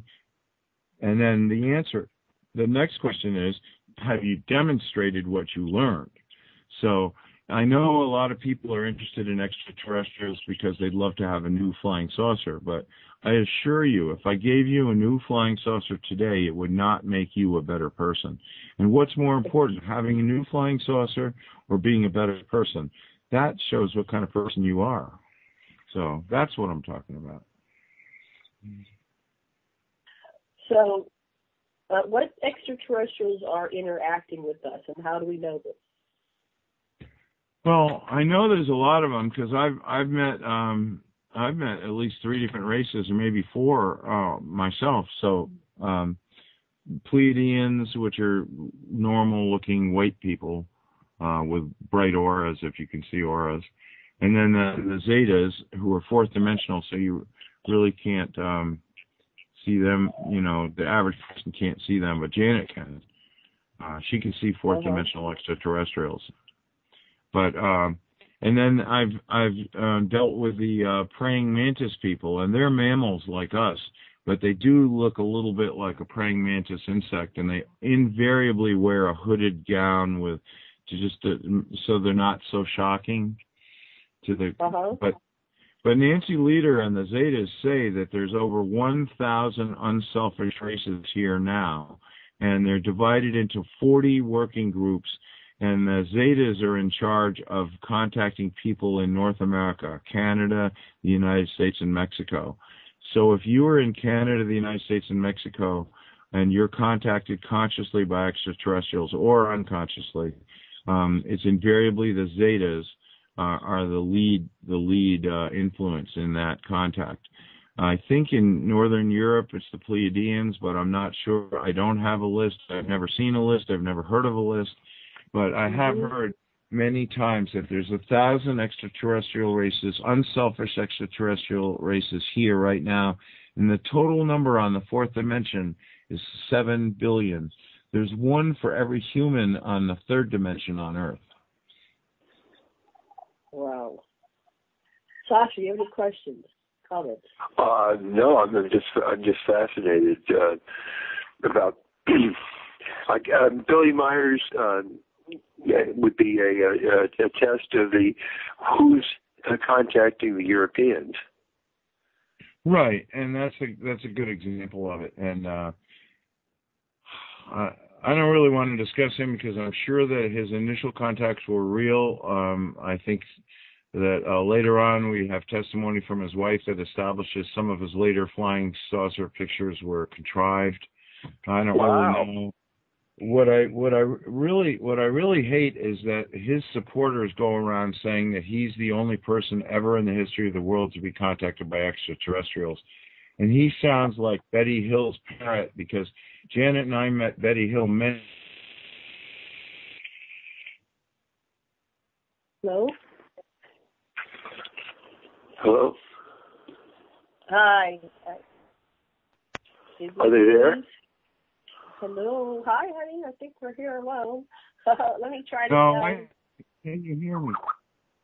Oh, okay. There you are. Okay. Okay. Back now. Our wonderful Sean has reconnected us. Go ahead. Oh, okay. So all of that's interesting that we're about to have this, but we don't have to have this. And I on my own, I mean, Nancy did not tell me this. I said, Nancy, what if everybody started following the golden rule? And she said, if we reach 90% of the world following the golden rule, the benevolent ETs would say, well, everybody's learned their lesson and they've demonstrated it, so there's no need to have a pole shift. And when we go to the fourth, see, Planet X is a third-dimensional planet. So when we go to the fourth dimension, there's never going to be another pole shift again. But this has been going on. So you're saying that they can prevent this pole shift if we all learn the golden rules and start being they would just take us to the fourth dimension before it, and that would be that. We'd be safe. Right. So that's a great incentive. I mean, I'm not into experiencing pain and suffering and fear and all that stuff that happens when you are suddenly going from, your normal life, and all of a sudden you're dealing with floods coming up and all this other stuff happening. Well, Janet and I have been through a lot of that, and it doesn't really concern us. It's just like, okay, what's the list of the to-do list for today, and if it changes, okay, fine. That's what makes life interesting. Because the thing is you have to have the will to survive. You can't just go, oh my God, my whole world is falling apart. Well, would you really want the world as we know it to be the new world? I mean, people talk about the fear of losing everything they have now. But what if it was replaced with stuff that was so much better that you can't even imagine it? So, do you want the new world, the new improved world with open contact with ETs? Do you want to have the same governments, the same religions, the same economy, the same banks, the same corporations? And if you thought about that, that's not, obviously it's not working. We have a society that's not working right now because you have super rich people and people that are struggling and poor, and we have all the cures for all the diseases. We have free energy systems, and the powers of fear, the Illuminati, or the governments are just not letting us have it. So, it's all about money, control, manipulation, and we definitely need a more conscious society. Yeah. I think one way to look at this, if you want to survive, and that's your choice. I mean, if you don't want to believe in extraterrestrials, that's your choice too. That's why there's all this reasonable doubt. That's why the saucers don't land on the White House lawn and say, here's a saucer, look at it. Because that's not important. Is it important? Does knowing there are extraterrestrials out there make you a better person? Well, it might, but probably it doesn't. And, so people on this dimension have a right to have a closed mind. That's part of freedom of choice. And if you take that away from people, then you're interfering with their natural soul growth and their natural soul progression. So you have to have this skepticism. Like I was talking to a guy at the conference, and he took UFO reports for the Air Force, and he had to fill out these reports. And I said, and I was kidding him, and I was laughing, but I said, honestly, was there a box on the report that you had to file with Air Force headquarters? Was there a box that had a little box to check next to it, and it said swamp gas? But that's the thing. And he said no. He laughed. I thought that was funny. That no, they didn't have, they weren't filling in all the excuses. But the thing is that that's what's going on now. So people have the right to decide not to survive and not to believe and not to be interested. And okay, fine. And in the same way, like I said, there's plenty of people that are living fourth dimensional lives right here on Earth right now, and they couldn't tell you that. If you asked them to describe their philosophy, they'd say, well, I don't know. I just always was kind. I don't know, So there's so much going on. It's not a simple matter at all to discuss all of this. But for me, everything became so simplified once I understood. You have a line, and the line on one side is selfishness, and the other side is unselfishness. And every single thing, no matter, you can describe things really in a complex way that, you can use scientific terms, or you can, use labels like narcissistic, sociopath to describe a selfish person. Really, for me, it just simplifies it to just understand what you're dealing with is either unselfish or selfish, and which would you rather deal with? I understand. Okay, so In psychology, we try to balance sometimes giving and taking, so that if you're purely giving, you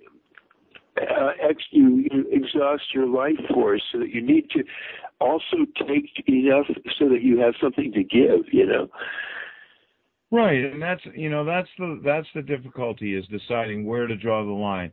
Like, excuse me, when I was on Coast to Coast, a transgender person called in and said, "Is it selfish of me to want a sex change operation?" And I said, "I don't think so, really. But the thing is you have to decide for yourself. If you're doing it for selfish reasons, then I guess it is selfish. And if you're doing it for unselfish reasons, then it's unselfish. But I can assure you, if you wish to survive this disaster, then you have to take steps to do that. But more than that, the will to survive is going to determine the outcome. If you give up before it happens and say, well, I'm going to die in the first tidal wave, okay, fine. Well, you've made your decision. But there's no reason that you have to decide that. And that's why so many families are breaking up and relationships, because, one person gets it and another doesn't. And you can't stay with the person who's choosing not to get it. You've got to go find other people who are getting it. And if that means that you have to leave your job or your church or your family or your spouse, then that's what it means, because you have to find these survival communities, because that's what it's going to take, is unselfish people working together to pool their talents to help each other. It's going to be some rough times for a while, and those are the only people that are going to survive. And the Zetas have said, if the leaders of the community are unselfish, and most of the members of the community are unselfish, then they will actually bring technology and other gifts to the survival communities to help guarantee that they survive. Now, what more do you need than that? That's a promise. And you can see why, if you had very little food, why would you take in a selfish person who might eat 3 days worth of food for 12 people, in one afternoon? What are you going to do with this selfish person? Well, you're going to give them a choice. Either we kill you right now, or you leave and you never come back. But there may be a situation where they come up over the hill shooting at you. What are you going to do? Well, you're going to have to shoot back. There's going to be many, many, many moral decisions that, it's impossible to predict what you're going to confront, what I'm going to confront, what lessons we're going to have to live and see. But I can tell you this, if you have a will to survive and the belief that you can work together with other people, your odds of survival go up to 100%. Wow. It sounds like you also go to high ground. Yeah, well, that's the first step. Then the question is, who else is on the high ground with you? Well, luckily, selfish people do each other in. So if you have a gang of bank robbers, each one is hoping to step on all the others to get all the money for themselves. So they have no compunction against shooting each other and doing each other in, turning on each other, separating, whereas unselfish people can work together as a group to do things that one person by themselves couldn't accomplish. So there's a whole beauty to this, making a choice to be unselfish that, might not first appear to you, but will become evident the more you think about it. So, if you want to survive just so you can rob some more people or rape some more people or whatever it is you're doing, if that's your purpose, well, you're not going to last long, because there's other people more evil than you who are going to want to do you in. But the unselfish people are going to have to gather together. This is going to be like the Wild West. There's not going to be a carry-on government to take charge. This is something each group of people is going to have to determine on their own. And this is where the lesson comes in. If you're kind and, yes, you get shot and you're dying, if at least in the last 5 minutes you tried to help somebody else, that's the proof that you've learned your lesson. So, and that's the thing, is you can't just think about the stuff, well, I'm a good person. Well, no. Are you a good person when it comes to doing things? Well, no. But I like to think I'm a good person. Well, that isn't good enough. the thing is, the proof is in the pudding. The proof is that when there's a final exam, when there's really a situation, are you going to be able to help other people? That's the test. And if you pass that final exam, then you are ready to move on to the next dimension of living. And a beautiful thing it's going to be. I mean, I really felt that at the conference. And being around you two, I felt that. I mean, it's just like a wonderful thing. And then you come home to where nobody wants to hear what you have to say. Okay, and that's the way it is. Like most people around where I live, after I talk for about a minute or two, they're ready to walk away. Well, okay, you're not interested in what I have to say. Some people are, but most aren't. Well, that's interesting that you have so many people that listen to you, like coast to coast, and they have you on all the time. And then you're in your own neighborhood, they don't listen to you. So it's very interesting. We try to have the same thing here. Jesus back to his hometown. People didn't dig him because he was just a homeboy. Yeah, well, they say that you can't be a prophet in your own country. Because people look at me and go, oh, yeah, he used to do tile work until he injured his legs and stonework. And I used to build granite staircases. And Janet would help me often. And so now I've really hurt my legs, both of them. And so I'm trying to recover from that. And there is hope that I am recovering from that, but it's slow. Oh, my God, is it slow. And so there's that, but people look at me, well, isn't he the guy that plows snow? What could he possibly know about anything? Does it matter that I was selected as a future astronaut at age 15 and studied astrophysics at age 15 instead of going to high school? Does it matter that I graduated at the top of my class in high school, college, and law school? That I worked for the UN on a code of moral conduct for international corporations? Does that matter? That I worked for the Environmental Board? That I was a trial lawyer in Connecticut? People have no idea, and they just think, well, he's the poor guy that lives at the top of the mountain that plows snow, so what could he possibly know? But on the other hand, then they look at the piece of property that I own, and they go, now that guy cannot be dumb. How did he end up with that? Because they all thought I was an idiot. They were thinking that they'd do me a favor by driving me over to the mental hospital to save me the trip.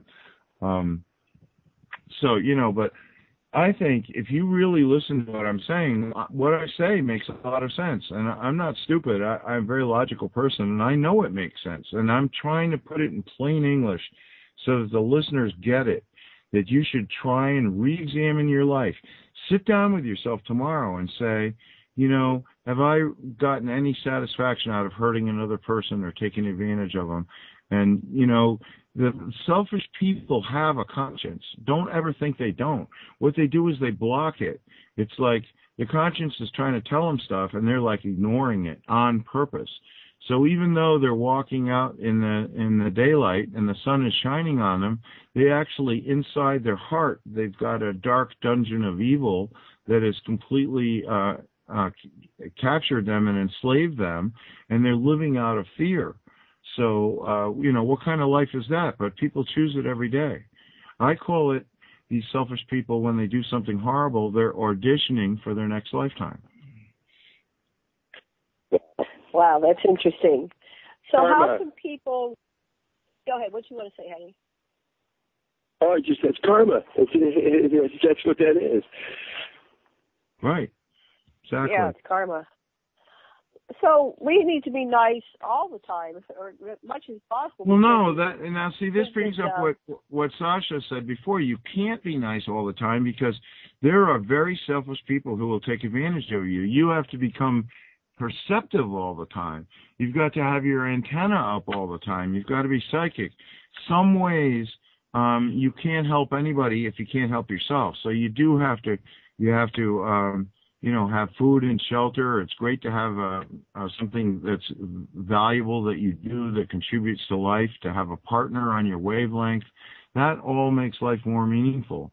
So those are the things that you need to do is you evaluate your life. You sit down and go, could I be better? See, an unselfish person goes, yeah, boy, I really made a mistake yesterday, and I'm sorry I did that, and I'm never going to do it again. The selfish person thinks, well, nobody saw me do it, so I'm going to get away with it, and I can go do it again. Yeah. The purpose of existential guilt is to improve your behavior, and not just to whip yourself, but to improve your behavior, to take small, doable steps instead of impossibly huge ones that you won't take, and incrementally learn to be giving in a way that's appropriate to the situation that you evaluate from your neutral, fair witness. Exactly. Yeah, you put it so well. And what was interesting to me at the conference was, I think there was like one or two dog owners there, but they didn't fit in. But almost everyone, if they had a pet, it was a cat, and that's because cats are on the third ray, and there's 7 different rays, and they're all different ways to approach God. In other words, to become one with the Creator, there's 7 different ways to do it. And dog owners practice the second ray, which is love through service. So they don't really think about stuff, they just do it. And that's an acceptable way. There's nothing wrong with it. But it's interesting that cats are on the third ray, and that's active intelligence leading to wisdom. And so people that are on the third ray invariably are interested in metaphysics, the meaning of life, and they also like cats because cats are third. So those people are living their life on the third ray, and cats are third-ray animals, so naturally they're attracted to cats. So there are different ways of approaching this, and none of it's wrong, but Janet and I have 5 cats, and we love them dearly. They're like our family. And we were so happy to come home from being away for 10 days and get them back. And so, that's a lot of fun. But it's interesting that when you talk about, and I usually don't talk about religion, but there are some very valuable things that you need to consider. Not so much the structure of the religion, but the understanding of what they're talking about. In the West, you have no forethought. Everyone just does stuff, and that ends up with chaos. You do it because you can do it, not because you should do it. In the East, historically, they meditated on everything. Should I do it? Maybe I shouldn't do it. And they do that, and they endlessly think about it, and they never do a damn thing, so you get stagnation. So in Eastern cultures, you have stagnation. In Western cultures, you have chaos. So what's the combination of the two? Well, if you look to the Christian religion, there's a phrase called the Father, the Son, and the Holy Ghost. And the Father represents the ability to act. The Holy Ghost represents the knowledge of how to act. And then if you know how to act, then you act appropriately. And when you act appropriately, you're being loving. So that's really the meaning of the Son is Jesus is love. So you have the Father's ability to act. The Holy Ghost is the knowledge of how to act. And then acting appropriately, that's the Son, which is love. So what it is that you should do to be loving is not necessarily the same every time. It may be the same 1,000 times in a row, but then there may come a day where that's what you did before is not appropriate. You have to have your antenna out. You've got to be appreciating what's going on and be appropriate for the moment. So when I look at the life of Jesus, there's many people that look at the life of Jesus and they come to various conclusions. But I'm just amazed by wherever he went, he took people, whatever the group was, no matter what the problem was, he took people to their own next step. And that was because he had the appropriate knowledge and action to bring love to that situation. So there may be a situation, I mean, you know, people talk about the 10 Commandments and thou shalt not kill. Well, it's not the,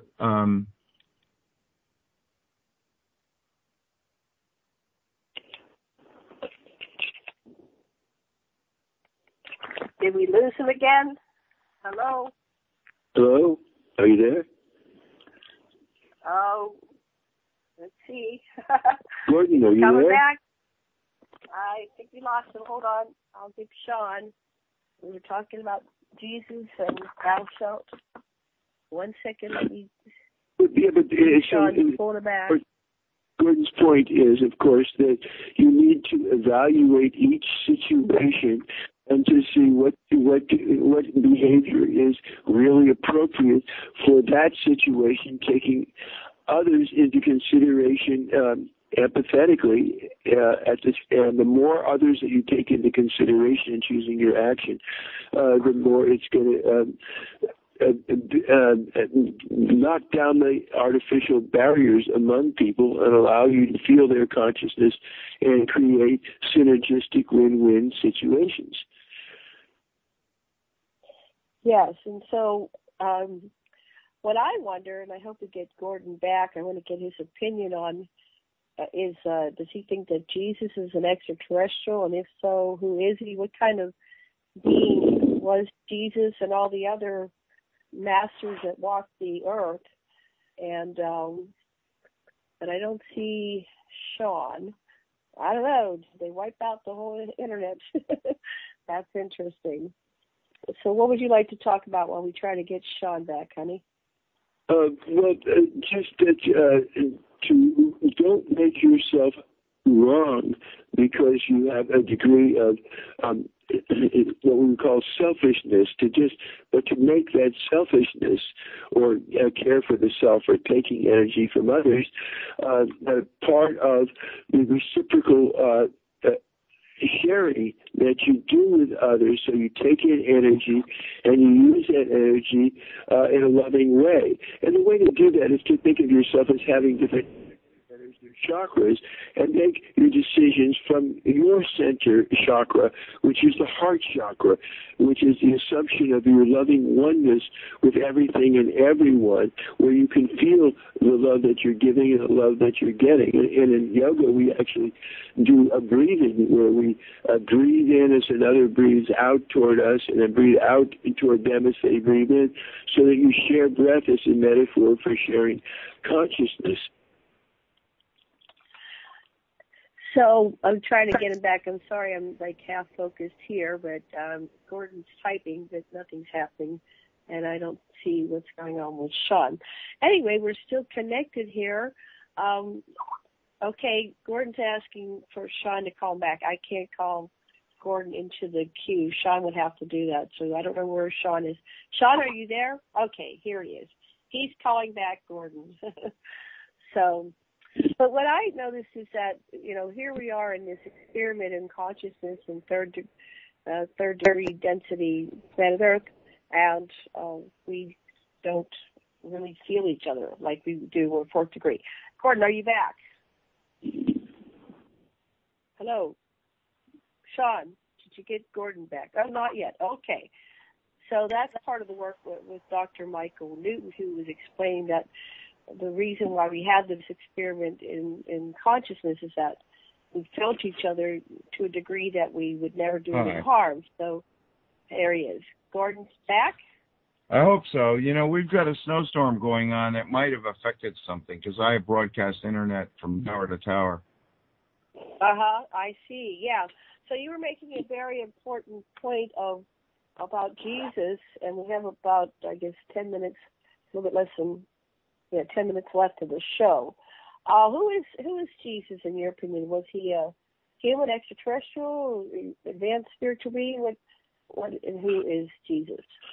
Well, I think he was the reincarnation of the soldier who invaded Palestine, Joshua, in the Old Testament. So there were Moses and Joshua led the Jews out of Egypt. And what makes you think he's a reincarnation of Joshua? It's a very interesting because theory. Edgar Cayce talks about the lives of Jesus, and so did this woman, Elizabeth Clare Prophet. And I believe he was a very old soul who was ready to demonstrate the fourth dimension in practice. So I don't have my Edgar Cayce books, which I read many, many years ago when I was a young, like a teenager, early 20s. But I think one of Jesus' incarnation was the Melchizedek. Did you hear that? No, I never. No, I'm not. The only one I'm familiar with was with Joshua, but that's not important. But what's important is that he definitely had contact with extraterrestrials. There's no question about it. But, there are different masters have lived at different times, and you can be a master in your own life right now without having 12 male disciples and 1 female disciple. So, you look at the Saint Germain, look at Buddha. There's many different ways of demonstrating this, and there are other masters who are lesser known that have walked the earth, and no 2 of them did it the same way. So each one was unique in what they wanted to teach and how they taught it. But clearly for me, he was a very old soul ready to devote his life to helping other people. So that's an interesting point. Is how does that work as souls? How can some souls be old and some new? Are souls created all the time? Were they created all at once? Maybe you can explain that to us. Well, that's what I say is that the average person takes 1,000 lifetimes before they wake up and they go, my God, I'm living in a soap opera. Each lifetime it's a different wife, a different house, a different country, a different religion, and but it all is like stirring the same pot over and over, and now I'm tired of it. Is there any way to move on? And that's when you start asking the question, what if instead of being a mixture of selfish and unselfishness, I orient all my behavior to one polarity or the other? And luckily only 10% of the population decide to be 100% selfish. And those people are definitely going to the 4th dimension. The people who are not 100% selfish, but are not unselfish. And by unselfish, I mean 51% of the time you think of the other person first. So there's some people who think of the other people first 90% of the time. So those people are more akin to saints. But I'm not saying that you have to be a saint. All I'm saying is that 51% of the time you think of the other person first before you do anything. And so that makes you an unselfish person. You are graduating to the next dimension. But the ones who haven't made a choice to be 100% selfish or 51% unselfish, those people are all going to be reborn on other planets, because the Earth is going to become a 4th dimensional planet. So everything on it, the sea creatures, the birds, everything, the plants, everything is going to be 4th dimensional. So there are things on the 3rd dimension that are not going to survive into the 4th dimension. But those people who are still 3rd dimensional and haven't quite gotten to the point, those people are going to be reborn as sea creatures. So there is going to be a division, and that's to help accelerate them. That's a gift to them. You won't have possessions to get in the way of what's important. Maybe without possessions, you'll notice what's important finally. And so there's no reason why in your very first incarnation you couldn't become Jesus-like, but nobody's ever done it. And what about the souls that are dead, that are on the other side? Will they all ascend to this 4th dimension, or is it just those that are alive in 3D form when the ascension process happens? It depends on if they demonstrated that they're a 4th dimensional person before they died. Because you can't do it just by thinking about it. You have to actually be living on a planet and demonstrating that you have made a conscious choice to be unselfish. If you do that, even though you died 20 years ago or 100 years ago, you still are going to have the chance to be reborn on the 4th dimensional Earth. I've seen what my partner, the thing is, like Big Bad Bill, Sweet William now, he was a tough dude. And then when he had his children, he changed. He became loving. There's something about having people and animals to take care of that brings out the best in some people, I've noticed. Well, that's the beauty of it, is you can change. That's because you're an eternal soul. It's up to you to make the decision. You can always tell a young soul, because they're not interested in anything and they can't really do much. And they're not... But, an old soul, once you achieve mastery in one area, then it's like pushing over a row of dominoes. If you achieve mastery in one area, what you learn from that allows you to become a master in other areas, just like this, like clicking your fingers. And now you're master of anything you want to be master of. And so you reach a point where you really can't be held back. It would be doing a terrible injustice to your soul to force you to constantly relive the soap opera over and over and over again. So where are you in this evolution? Go ahead. I get is that instead of dissing the current situation, if you can dig it, if you can just say, this situation that we're in now is here for our learning and education and ascension, and appreciate it instead of moaning about it. Yeah, don't go around griping and fearful of somebody's going to do you in for this reason or they're going to do you in for that reason. Less is more. I'm telling you, Jan and I are living a less is more lifestyle. Don't you think that with my intelligence, I could have become a stockbroker in New York and be worth $2 billion by now, but I have no interest in zero. What I'm interested in is learning what's really going on and sharing it with other people. Now, if I could get paid for that, that would be a nice bonus. But I do all this for free. I'm not selling anything. I don't have a website. It's just because, to me, it's so exciting to explain it, because I've spent my whole life wondering, what's the purpose of life? What are we really doing here? Why are we here? How do extraterrestrials fit into this picture? Why are there good ones and bad ones? And all these questions. And so for me, this is very, very exciting. And I can't think of a more exciting time to live in the history of the Earth. I mean, this may have happened every 3,600 years for 2 billion years, and a lot of us have died in pole shifts at other times. But I know myself, I'm pretty sure, I mean, there's no place where I can just buy a copy of a book and send it to you and say, well, this is the proof. But I feel that I was a fourth dimensional Pleiadian, and I came to the Earth about 25,000 years ago to be here during the Dark Ages and to graduate from the third dimension another time.